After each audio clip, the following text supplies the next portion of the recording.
मित्रो, बांधकाम कामगार नोंदणी फक्त 1 रुपयात करता येते। नवीन नोंदणी कशी करायची, लेबर कार्ड जे आपल्याकडे असतं बांधकाम कामगाराचं, त्यासाठी नवीन नोंदणी करावी लागते फक्त 1 रुपयात। व्हिडिओ शेवटपर्यंत पहा। चॅनलवरती नवीन असाल तर आत्ताच सबस्क्राइब करून ठेवायचं आहे। तुम्हाला मोबाईलवरती सुद्धा बांधकाम कामगार नोंदणी करता येते। यासाठी काय करावं लागेल, मोबाईलमध्ये गुगल क्रोम ओपन करायचं आणि 3 डॉट वरती क्लिक करून तुम्हाला डेस्कटॉप मोड ओपन करायचा आहे। त्यानंतर पहा, आपल्याला वेबसाईटची लिंक डिस्क्रिप्शनमध्ये भेटून जाईल। mahabocw.in या वेबसाईटवरती यावं लागेल। या वेबसाईटवरती आल्यानंतर सर्वात प्रथम आपल्याला पहा, इथे लँग्वेज मराठी करून घ्यावी लागेल, म्हणजे आपल्याला अत्यंत सुलभ होईल। मराठी केल्यानंतर पहा, इथे आपल्याला कामगार म्हणून ऑप्शन आहे आणि इथे कामगार नोंदणी नावाचा ऑप्शन आहे, यावरती क्लिक करायचं आहे। यावरती क्लिक केल्यानंतर आपल्याला इथे माहिती भेटून जाईल।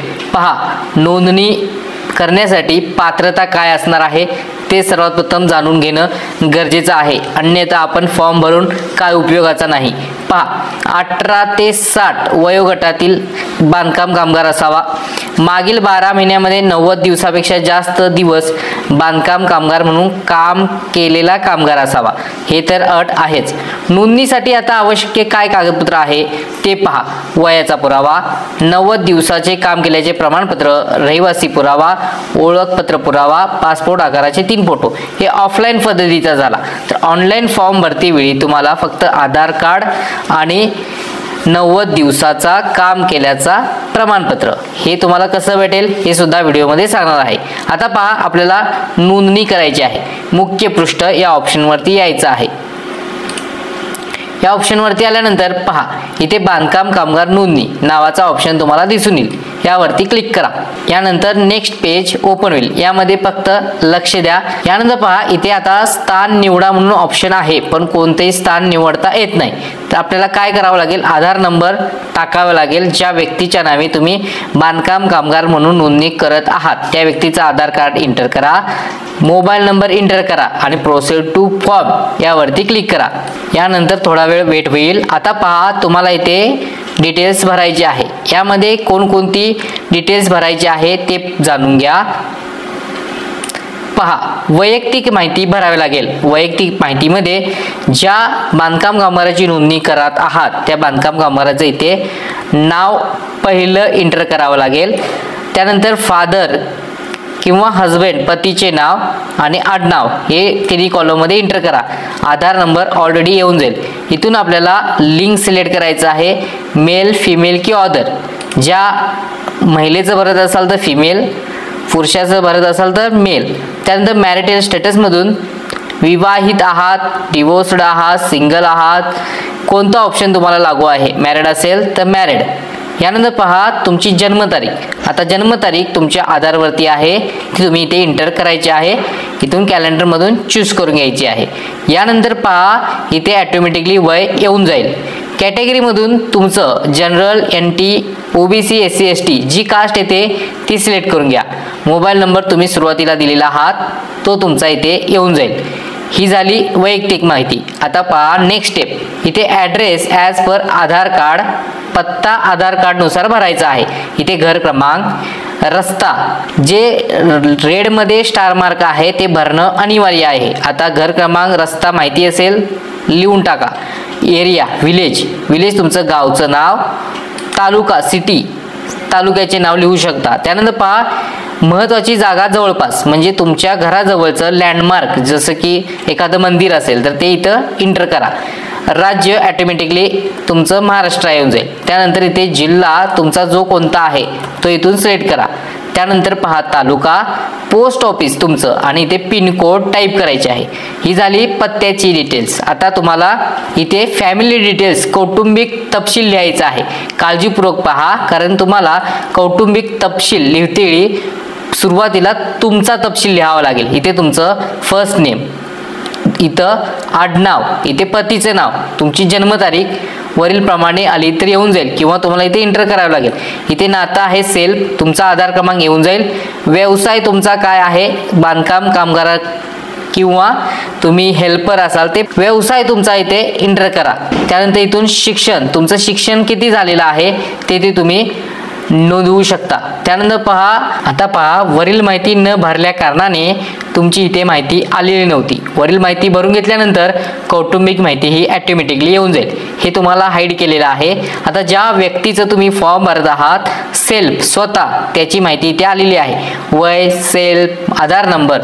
त्यानंतर पुढील माहिती काय आहे पहा, इथे आपल्याला व्यवसाय टाईप करायचा आहे। यानंतर पहा आणखीन मेंबर ऍड करायचे असतील तर ऍड मेंबर वरती क्लिक करायचं आहे आणि इथून तुम्हाला आणखीन मेंबरची माहिती भरायची आहे। आता आणखीन मेंबर म्हणजे कसे की आता तुम्ही पतीचा फॉर्म भरत असाल तर पत्नीचं नाव, पत्नीचा फॉर्म भरत असाल तर पतीचे नाव। आता इथे नाव, आडनाव, त्याचे पतीचे नाव किंवा वडिलांचे नाव, जन्मतारीख, त्यांचं वय ऑटोमॅटिकली येऊन जाईल। आता इथे आपल्याला नातं घ्यायचं आहे। आता नातं काय असणार आहे तर पहा हजबंड, जे काय आहे ते टाका, आधार नंबर, त्यांचं व्यवसाय काय, त्यांचं शिक्षण इथून सिलेक्ट करायचं आहे।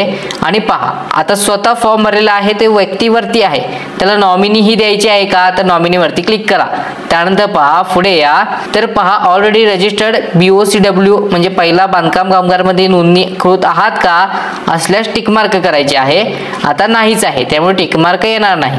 अशा पद्धतीने ऍड मोर आणखी जोडा या ऑप्शन वरती क्लिक करून तुम्ही माहिती भरू शकता। यानंतरचा ऑप्शन आहे एम्प्लॉयर डिटेल्स, यामध्ये नियोक्ता तपशील म्हणतात। ही महत्त्वाची बाब आहे त्यामुळे व्हिडिओ स्किप करू नका। आता पहा 90 दिवसाच्या कामकाजाच्या दाखलाचा तपशील। आता दाखला कशा प्रकारचा असतो ते पाहू शकता। या पद्धतीचा दाखला असतो। हा दाखला कसा मिळवायचा, हा दाखला कसा भरायचा याबाबत जर व्हिडिओ हवा असेल तर कमेंट सेक्शन मध्ये टाईप करा नेक्स्ट व्हिडिओ। बांधकाम कामगाराचं प्रमाणपत्र कसं मिळवायचं याबाबत सांगण्यात येईल। आता हा बांधकाम कामगाराचं प्रमाणपत्र तुम्हाला ठेकेदार म्हणजे कॉन्ट्रॅक्टदार कडून मिळवता येतो, तसेच ग्रामपंचायत कडून मिळवता येतो, पण त्यामध्ये अटी शर्ती आहेत। त्यामुळे ठेकेदार कंत्राटदार यांच्याकडून 90 दिवसाचे प्रमाणपत्र घ्यावे लागेल। यामध्ये हा कसा भरायचा नेक्स्ट व्हिडिओ सांगण्यात येईल। हा फॉर्म घ्या, हा फॉर्म वरती साइन घ्या कॉन्ट्रॅक्टरची आणि तो तुम्हाला अपलोड करावा लागेल। तर पहा इथे कामगाराच्या कामाचे स्वरूप, तिथे कामाचे स्वरूप मध्ये बरेचसे ऑप्शन आहेत। इथे काय आहे पहा, all type helper, slab worker, flooring, plumber, carpenter, painter, welder, glass work, जे काही आहे तुम्हाला लागू होतं ते तुम्ही इथे सिलेक्ट करू शकता। उदाहरणार्थ पहा ऑल टाईप हेल्पर यामध्ये क्लिक करतो। त्यानंतर जारी करणाऱ्याचा प्रकार, इथे आता प्रकार आहे कॉन्ट्रॅक्टर कडनं तुम्ही दाखला घेतलाय, ग्रामसेवक कडनं की महानगरपालिकेकडून की अदर गव्हर्नमेंट अथॉरिटी कडून की नाका कामगार कडून। तर कॉन्ट्रॅक्टर कडून घेतला असाल तर पहिला ऑप्शन घेऊ शकता, ग्रामसेवक कडून भेटला असेल तर तुम्ही तो ऑप्शन। आता पहा जारी करणाऱ्याची नोंदणी क्रमांक, हा ऑप्शन तुम्हाला त्या नियोक्ता मध्ये इथे भेटून जाईल। इथे पहा जारी करण्यात आलेलाचा नोंदणी क्रमांक असतो त्या ठेकेदाराचा, हा ऑप्शन तो तुम्हाला इथे भेटून जाईल, तो तुम्हाला एंटर करावा लागेल यामध्ये। त्यानंतर जावक दिनांक आणि जावक क्रमांक हा कुठे भेटून जाईल तुम्हाला, इथे पहा जावक क्रमांक नावाचा ऑप्शन आहे आणि इथे जावक दिनांक तो तिथे तुम्हाला नमूद करावा लागेल। यानंतर पहा ठेकेदार विकासाचे नाव। आता हा ठेकेदार विकासाचे नाव तुम्हाला इथे पाहू शकता, पहिला जो ऑप्शन आहे ठेकेदार विकासाचे नाव हे तुम्हाला इथे लिहावं लागेल। त्यानंतर पहा नियोक्ताचा जिल्हा, तुमचा जिल्हा इथून सिलेक्ट करा म्हणजे त्या नियोक्तादाराचा आणि इथे तालुका इथून घ्यायचा आहे। अशा पद्धतीने घेतल्यानंतर नेक्स्ट ऑप्शन आहे तो मी तुम्हाला सांगतो, समर्थन दस्तऐवज म्हणजे सपोर्टिंग डॉक्युमेंट। यामध्ये कोणकोणती डॉक्युमेंट अपलोड करावे लागतील पहा, अपलोड फोटो, आता ज्या कामगाराचं नोंदणी करत आहात त्याचा ID size photo, upload thumb print, आता तो ऑप्शन हाईड आहे, तो ऑप्शन आता नाही आहे त्यामुळे तुम्हाला ते अपलोड करायची गरज नाही। त्यानंतर आधार कार्ड, आता आधार कार्ड तुम्ही इथे PDF JPG फॉर्मॅटमध्ये दोन्ही बाजू अपलोड करायचे आहेत। त्यानंतर 90 दिवसाचे कामाचे प्रमाणपत्र, जसे की हे प्रमाणपत्र तुम्ही घेऊन अपलोड करायचं आहे। हे दोन्ही डॉक्युमेंट हे 3 डॉक्युमेंट तुम्हाला अपलोड करायचे. आता हे आधार कार्ड PDF फॉर्मॅटमध्येच अपलोड करा. JPG फॉर्मॅटमध्ये सपोर्ट करत नाही. तसेच 90 दिवसाचे प्रमाणपत्र सुद्धा अपलोड करून घ्या. फाईल अपलोडेड सक्सेसफुलीचा तुम्हाला इथे मेसेज दिसून येईल. यानंतर आता सर्व बाबी पुन्हा एकदा चेक करा. इथे डिक्लेरेशन आहे, पाहू शकता इथे डिक्लेरेशन आहे. या डिक्लेरेशनला टिक मार्क करायचे आहे. यानंतर पहा सेव्ह हा ऑप्शन दिसत आहे, या ऑप्शनला क्लिक करा. यानंतर पहा सेंड OTP ऑन, जो काही तुमचा मोबाईल नंबर दिलेला आहात त्याच्यावरती OTP सेंड साठी क्लिक करायचा आहे. OTP सेंड होऊन जाईल. तो OTP आपल्याला इथे एंटर करायचा आहे आणि व्हॅलिडेट OTP यावरती क्लिक करायचा आहे. व्हॅलिडेट OTP वरती क्लिक केल्यानंतर ऍप्लिकेशन सेव्हड इथे पाहू शकता तुमचा BOCW नंबर आलेला आहे. एक्नॉलेजमेंट नंबर इथे तुम्हाला पाहायला भेटत आहे. तसेच तुम्हाला याचा मेसेज तुमच्या मोबाईलवरती सुद्धा घेण्यात गेलेला आहे. आता पहा आपला BOCW अर्ज यशस्वीरित्या स्वीकारला गेला आहे. आपला पोच पावती क्रमांक इथे आहे.